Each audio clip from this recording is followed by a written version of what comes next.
guide, I'm going to show you guys how to fix no Wi-Fi networks found in Windows 11. First, open the Start menu, search for Services and open it. Scroll down until you find Double Lane Auto Config. Double-click it, set the startup type to automatic, apply the changes and make sure the service is running.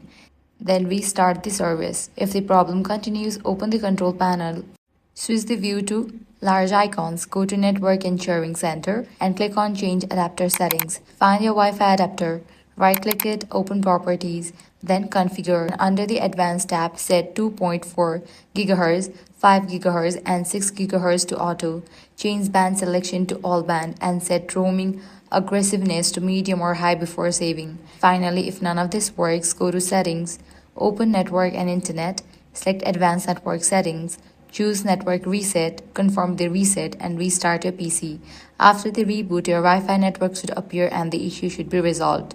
If this guide was helpful, do not forget to like, share and subscribe. Thanks for watching.